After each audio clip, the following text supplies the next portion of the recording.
प्रधानमंत्री जी, चुनाव 5 राज्यों में है। अब पंजाब की बात करती हूँ तो आपको क्या लगता है कि बीजेपी ने जो अपना एलाई खोया है पंजाब में, उसकी वजह से मतलब तीसरी पार्टी आ रही है शायद पंजाब में पहली बार, पर बीजेपी कभी अपना रूट्स बना नहीं सकी उस राज्य में।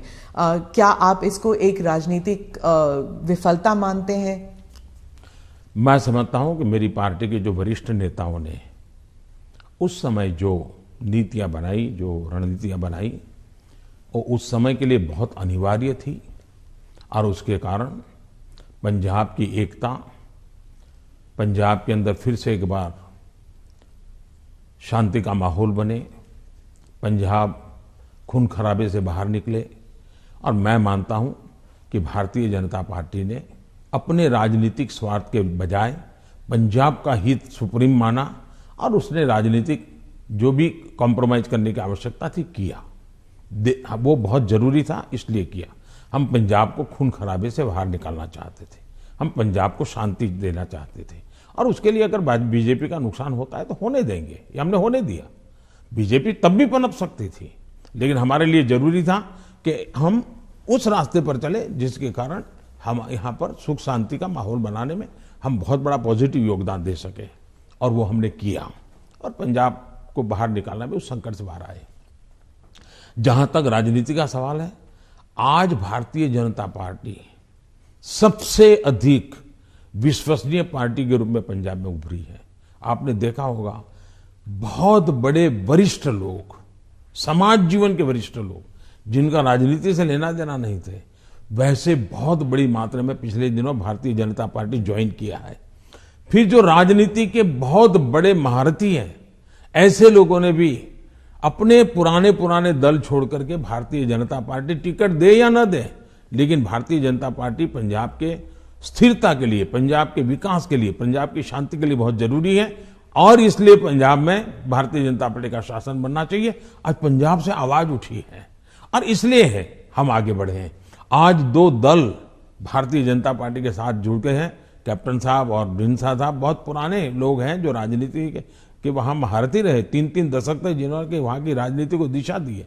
ये लोग आज भारतीय जनता पार्टी को पसंद कर रहे हैं और इसलिए मैं मानता हूं कि भारतीय जनता पार्टी पहले की तुलना में बहुत ही यशस्वी होगी।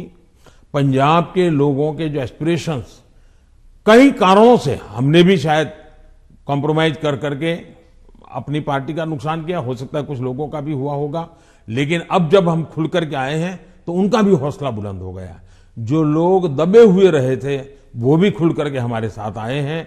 हमने किसान को डायरेक्ट बेनिफिट के लिए हम अड़े रहे, हमने कैप्टन साहब को समझाया, कैप्टन साहब हमारे साथ थे, उस समय वो मुख्यमंत्री थे, सहमत हुए और किसान को डायरेक्ट बेनिफिट ट्रांसफर हमने किया पंजाब में उसकी खेत की।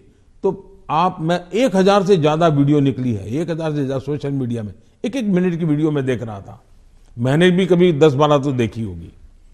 किसान कह रहा है कि मेरा खेत तो उतना ही है, मेरी फसल वही है जो मेरे 20-25-30 साल से हम कर रहे हैं, पैदावार भी उतनी है, लेकिन मेरे घर में इतने रुपये पहले कभी नहीं आए जितने मोदी जी की सरकार ने डायरेक्ट बेनिफिट ट्रांसफर का निर्णय किया और किसान को जो माल है उसका पैसा सीधा बैंक में खाते में उसके जाएगा।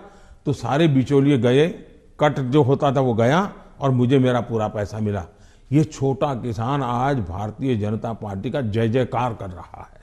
आप जब गए थे पंजाब तो आपका काफिला ब्रिज पे अटक गया था और आपने किसी ऑफिशियल को कहा कि आपने चीफ मिनिस्टर को कहिए मैं जिंदा वापस जा रहा हूं।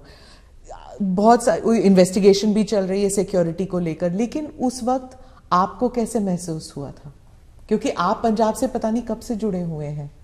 मैं इस पूरे नॉर्थ से पार्ट से मेरा बहुत निकट नाता रहा है। मैं पंजाब में बहुत रहा हूं, मैं पंजाब की मेरा बड़ा नाता रहा है। मैं मेरी पार्टी का काम वहां करता था। मैं पंजाब के लोगों की जो वीरता है ना, मैंने देखी है। पंजाब के लोगों के दिल को मैं जानता हूं। मैं आपको एक उदाहरण बताता हूं। मैं अपनी पार्टी का काम करता था, उस समय तो ये आतंकवाद बड़ी एकदम हालत बड़ी खराब थी। शाम के बाद कोई निकल नहीं पाता था और मैं शायद मोगा में थे या तरन तारण में था, मुझे याद नहीं है आज, और मुझे अगले स्टेशन पे जाना था। लेकिन कार्यक्रम के कारण देर हो गई। मैं और मेरे ड्राइवर दो ही थे, हम निकले और दुर्भाग्य से हमारी गाड़ी खराब हो गई रास्ते में। तो हम कोशिश कर रहे थे लेकिन गाड़ी चल नहीं रही थी। उस समय एक पुरानी एम्बेसडर मेरे पास थी, धक्के भी लगाए, कोशिश की। तो खेत में 2-3 लोग थे, सरदार थे, वो दौड़ते हुए आए। उन्होंने भी धक्के लगाने में मदद की लेकिन गाड़ी नहीं चली। फिर हमने कहा भाई नज़दीक से हमें कोई मैकेनिक मिलेगा कि नहीं मिलेगा। तो साहब यहाँ तो अभी तो कोई मिलेगा नहीं, बहुत दूर दूर है। फिर उन्होंने मुझे कहा कि देखो भाई, तुम्हें बुरा न लगे तो एक बात करो। मैंने कहा क्या? बोले तुम गाड़ी यहाँ छोड़ दो, तुम और तुम्हारा ड्राइवर खेत में हमारे साथ चलो, हमारी वहाँ झोपड़ी है, वहीं खाना खा लो और रात को रुक जाओ। सरदार परिवार जिस प्रकार से उन्होंने मुझे संभाला, उन्होंने कहा भाई कुछ भी हो तुम सुबह जाना, अब यहीं रुक जाओ। बाद में उनको पता चला मैं तो भाजपा का कार्यकर्ता हूँ। वो कहा ठीक है भाई, तुम भाजपा के हो, कुछ भी हो, तुम आज रात मेरे यहाँ रुको। मैं हैरान हूँ जी, खेत में उन्होंने अपनी जो छोटी सी जगह होती है उसमें रखा, मेरा खान पान की व्यवस्था की, और सुबह उनका बेटा जाकर के एक मैकेनिक को ले आया, गाड़ी ठीक की। और मैंने पंजाब का ये दिल देखा है जी, इन सरदारों के भावों को जानता हूं मैं इतने। और मेरे तो गुजरात में, मेरे कच्छ में अंदर इतने मेरे परिवार हैं सरदार। मैंने जब लखपत में गुरुद्वारा का भूकंप में नुकसान हुआ था, मैं वहां गया देखने के लिए, मुझे बड़ा दर्द हुआ। तो मैं ऐसे ऐसे कारीगरों को लाया राजस्थान वगैरह बाहर से कि वैसा ही मुझे गुरुद्वारा बना के दो जो गुरु नानक देव जी के जहां चरण पड़े थे, बनाया दोबारा।